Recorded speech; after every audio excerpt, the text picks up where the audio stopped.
Yeah, man.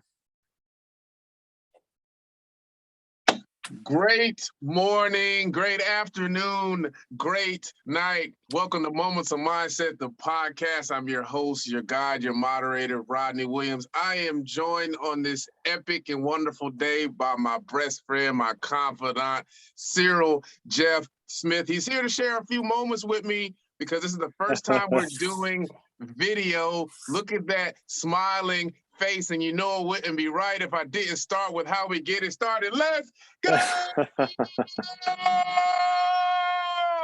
Listen, man, I got the logo in the back.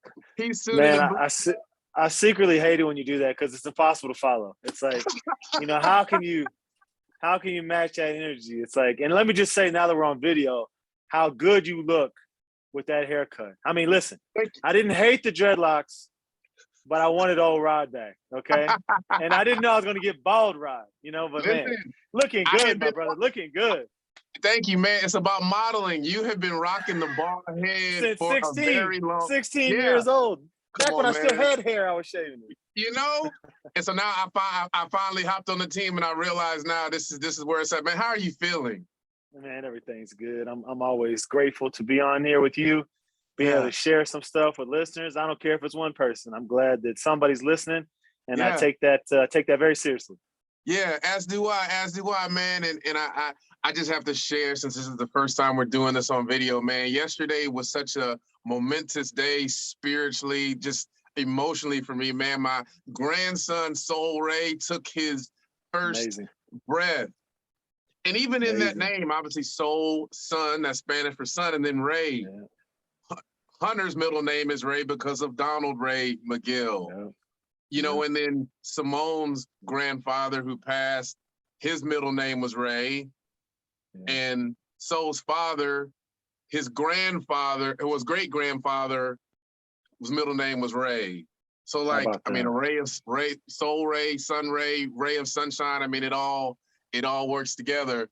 And yesterday, not only that, but seeing Hunter play his first basketball game, 7th grade, A team, and to have Turquoise and Brian Isaac, Turquoise, that's Hunter's mom, and her husband there. He's worked with Hunter. I remember Hunter hit a left-handed layup, and I just grabbed Brian. I was like, good work, because he helped him with that, right? Nice. To have Turquoise's younger brother, Isaiah, there with his family. When Isaiah was in the 7th grade, I helped him for his 7th grade team. We went to the court and worked on left-handed layups, right? So that whole tribe to come and celebrate full circle. I think about my dad now because all the time, but that's how he felt in the crowd watching me. Yeah. That's right. And it's, yeah, man, I just had to share that and to share my just exuberance with you, man, to see your smiling face, man. It's beautiful. I have to tap you and bring you up large so everybody can see your beautiful smiling face, man. I appreciate it. Man, I'm so excited for you. I believe that he's going to be a ray of sunshine to the world just like you are. I think that he's destined for greatness just like his grandpa. So I'm excited for you, man. I can't believe you're a grandfather. Just making me feel older than I am. How dare you, man? More seasoned. I'm excited for you. You were the original Benjamin Button because you get the grace that you age with is unparalleled, my friend. Well, I appreciate it, man. I appreciate it. Yeah, man. So what's on your heart, man? Tell me I had to share that with you because we started this as like a conversation piece, right? Like originally, hey, let's just hop on the phone. And then we started to just hop in conversations and record it. And we see the results and the feedback that we're getting. And I'm like, man, this is another level to take it so that the people out there that need us can actually see and visually the passion, the love that we share, man. So yeah, I love it, man. To me, like it boils down to like purpose. First of all, it's like purpose. It's like Dr. Miles Monroe, who if our listeners haven't listened to him, I would encourage them to get on YouTube and just type his name and just listen for as long as you can. Yeah. He talks about the worst thing in life is not death. It's a life without purpose. It's like, man, it took me a long time to realize that my passion, which passion can be good and bad, right? It's an emotion, right? Passion can be very positive, can also be negative, right? And but it's a burning desire. My passion was for people. So it really doesn't matter the industry I'm in.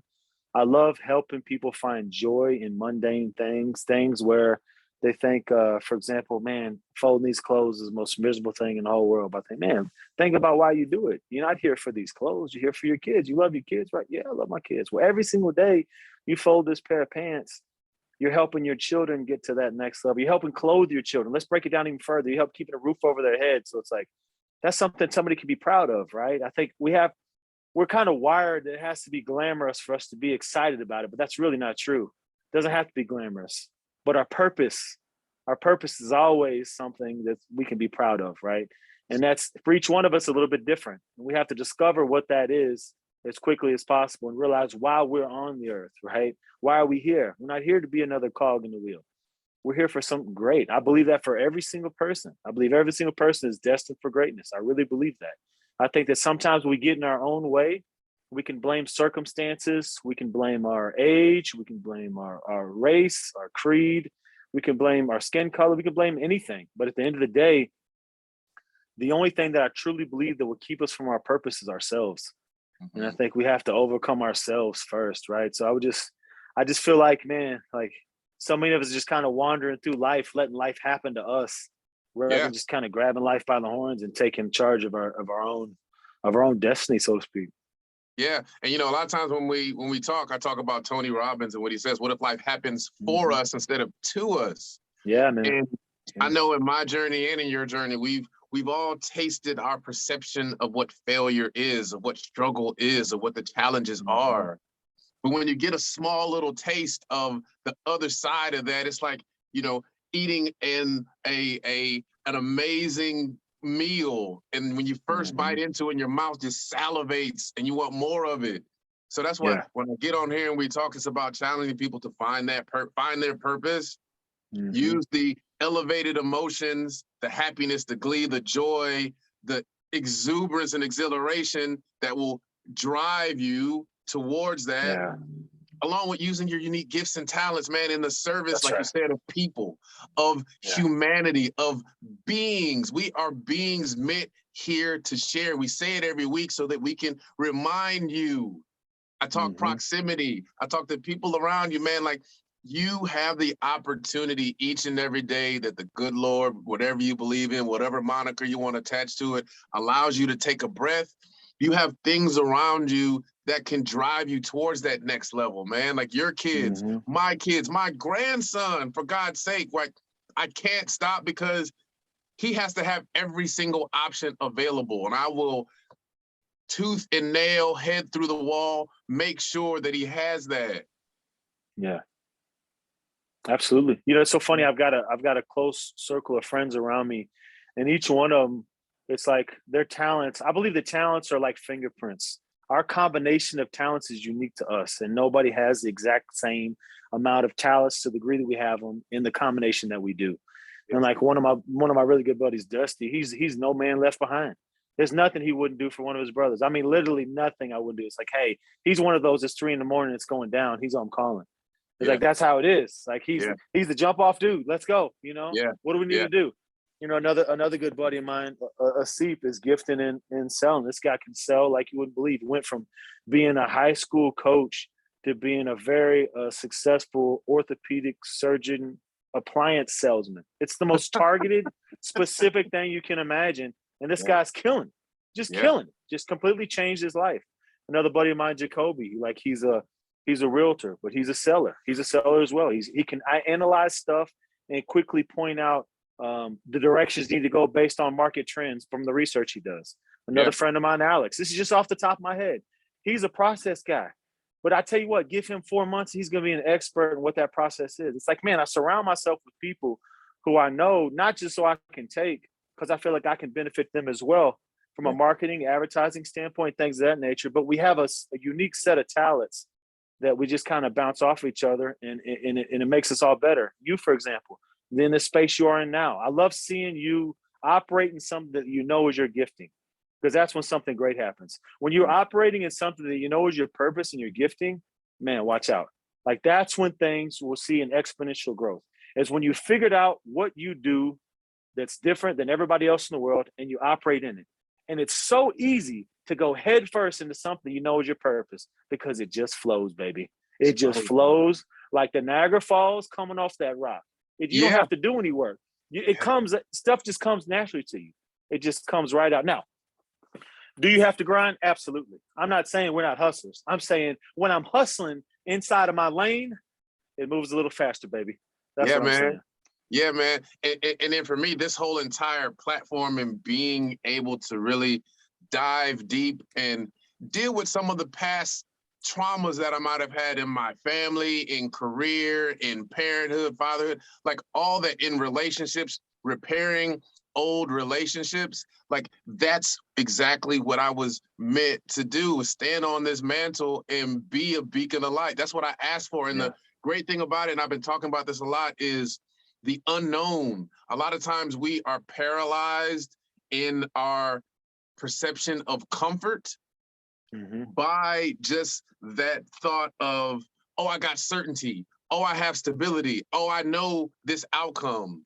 Well, it's where the unknown and the uncertain happen. In those spaces, that's where art is created. Knowing I had no idea that I was going to create this platform. I had no idea that you and I were going to have these conversations every single week. But due to the fact that I had no idea, that wet my whistle and excited me even more. Because every time we do it, look at where we are now. Because we're going deep into that core emotion of loving on people, of wanting to be of service, no matter what arena. You've been in sales, I've been in sales. We understand about pattern interrupts, right? When you're going through something, you have to stop that. Well, guess what? That's a microcosm of life. When I'm sharing with people, hey, if you're overwhelmed, if you are stuck, here's some pattern interrupts. That's what this whole podcast and resource and movement that you and I are sharing are all about, man. Man, when you got people like you and I too, who, you know, you come up a certain way. I know for me specifically, nobody in my neighborhood was making $100,000 unless you're on the corner selling dope. And it's like, now, I remember the first time, like, I made $100,000 a year. Man, I was like, I couldn't believe it. I was just in shock. Like, I couldn't believe I was here. Like, did my life change from 70 to 100? No. I mean, a little bit more freedom. But for me growing up, I couldn't see it, you know? And it just shows me when I was young, I didn't dream big enough. And I think more times than not, we dream too small than too big. Why? Because we don't want to fail. Our nature is we don't want to fail, you know? But the real challenge and the real great things happen when you set that goal a little bit further than you can reach. That's easy, right? If coach says, shoot 10 jump shots after practice, you and I'd be like, 10 jump, like that wouldn't even warm up. 10 is like, that's like a minute. But if you said shoot 10,000, we'd be like, oh, okay, well, and then we start breaking it down. Okay, how many is that a day? If I got to do that in 10 days, that's 1,000 shots a day. I can do 1,000 shots. All right, come on, Rod, I'm going to rebound for you. We shoot 300 at a time until we get it done. It's like, but so many times in life, we set that goal like, oh, boop, it's going to be like 10% more than we think we can go. Man, make it 1,000% more. You know, it's like, don't say I'm a shoot for the stars and hit the moon. Shoot for out of this universe, something nobody's ever done before, right? Yeah. Why do we have to shoot for something somebody else has done? Like, so I would just challenge people to, man, really make those dreams wild, because it's really not fun when you accomplish the one that's too easy, right? That's really not fun. I remember one of the first jiu-jitsu goals that I wrote was to double gold at this open. That's not hard to do, man. Lots of people have double gold at the open. But then I want to double gold at a major, you know? I'm yet to do that. Matter of fact, I've done that one time. It was at Nogi Pans. But that's something I want to do again and again and again, because that is something that's really hard to do, right? Yeah. And I've challenged myself to move down to younger weight classes, or age classes rather, at higher weight classes, right? So, man, I think we just need to continue raising the bar on ourselves, because that change, or that rather goal, is going to create some change in us, because we're going to have to do some things differently what we're doing now. And I think that's when great things happen. You know what I mean? Yeah. Absolutely, man. And then when dreaming, dreaming bigger, it's debatable whether this life is a simulation or not, right? Well, instead of debating it, feel as if, behave as if. I was talking to my friend Ches yesterday, the owner proprietor of Canatown. And when I said that same thing to him, I said, you know what? With my choice of this simulation, It's up, down, left, right, BA, start. Give me these 50 lives so I can create my own without worry. And then you talk fear, like what really is fear? I talked to Soul's father yesterday and he was like, man, I'm just scared. And I'm, what are you scared of? I said, you have a community, a tribe that will support you. I said, you have my number. I've been right where you were at. I was 19, he's 23, 24. So I was 4 years younger than you are. And I had to figure it out. Simone's mom and I, Ebony, we had to figure it out. So you make the choice that no matter what, yes, you have to fail for Soul because you want him to be numb to whatever the perception of that failure is. Because failure, failure is not going to kill you.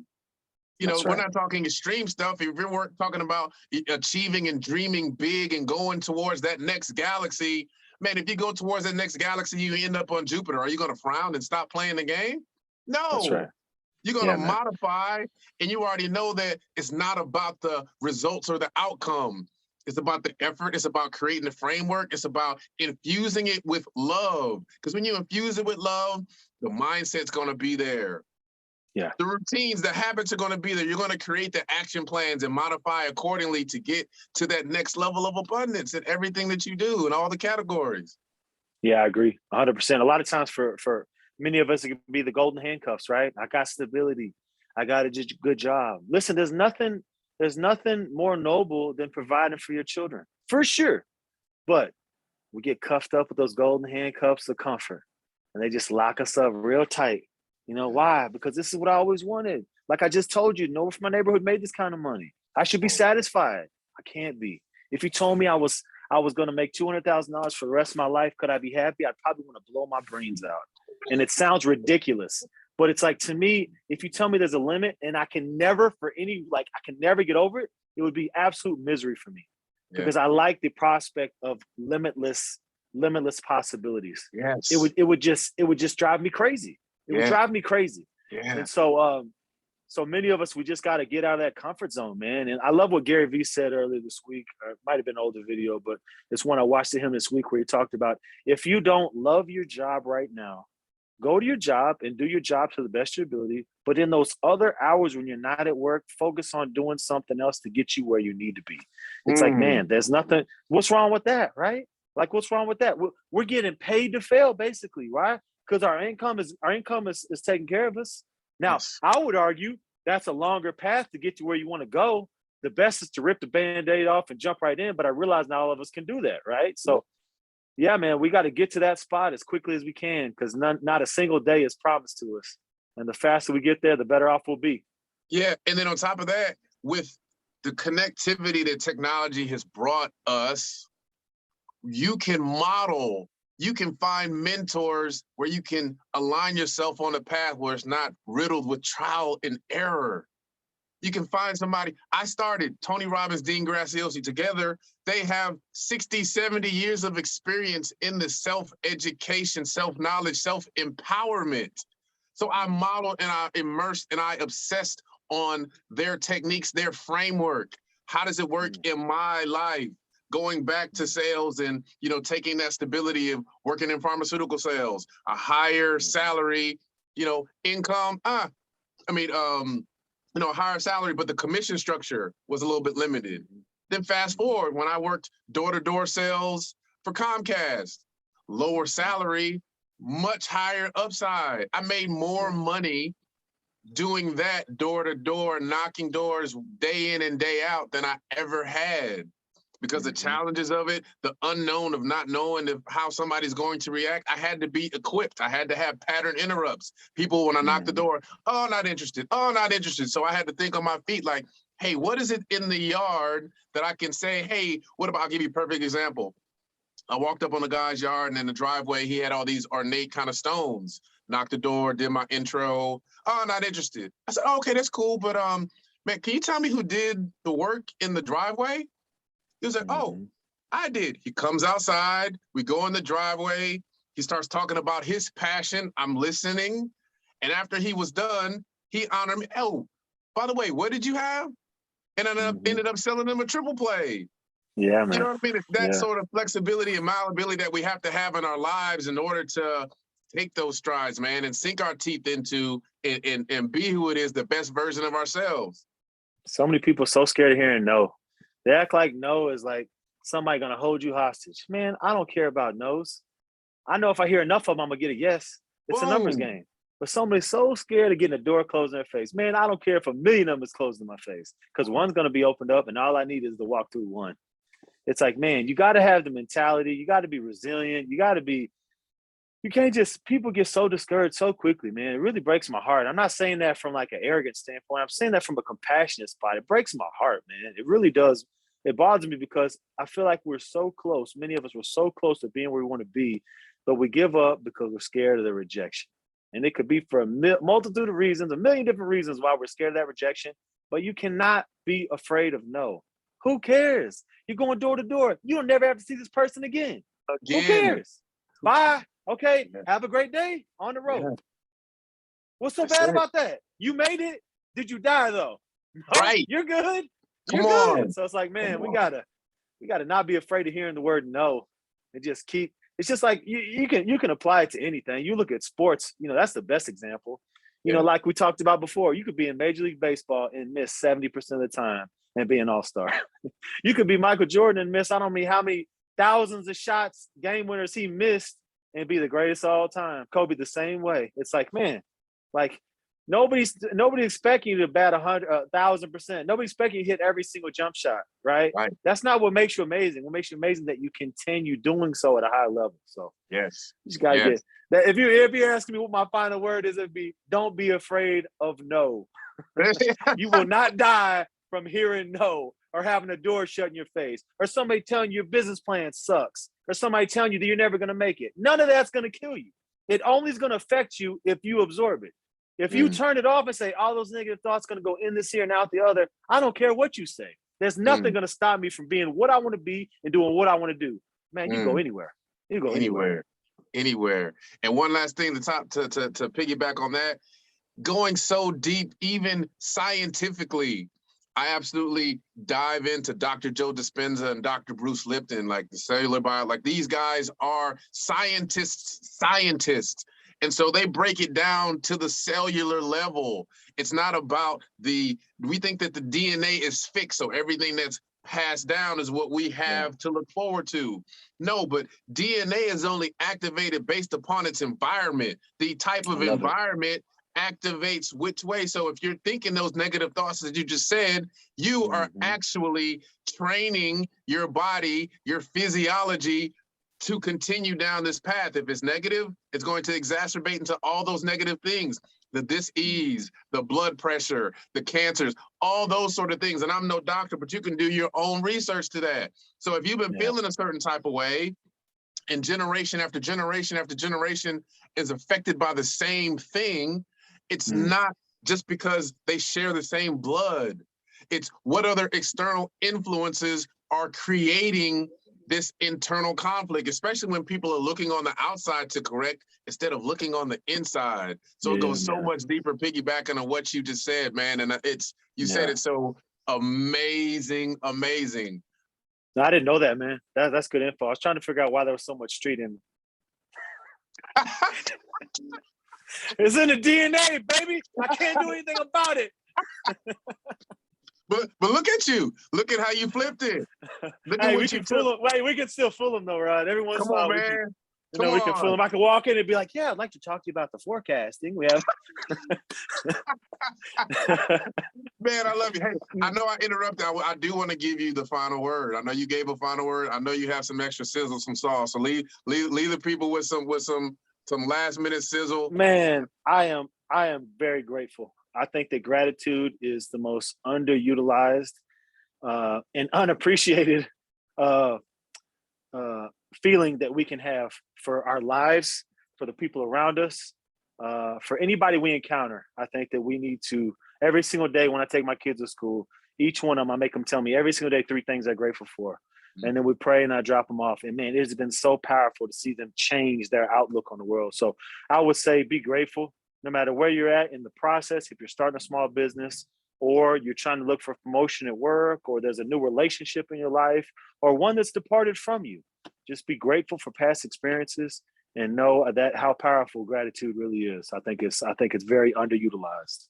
Man, I dig it. Man, I love you so much. Thank you for I love you more, my brother. I look forward to next week, man, because this is I just love that gonna logo, build. man. Look Thank at you, that man. logo. Thank Check you. out my Hey, boy, man. listen, man. Shout out to Nia Jenkins, man. She was she created that, man, and it flows, man. She killed it. She killed it. Yeah. Love you, man. Have an Love you amazing, more, amazing brother. day. You too, Take Ryan. care. Later. All right, brother. Later.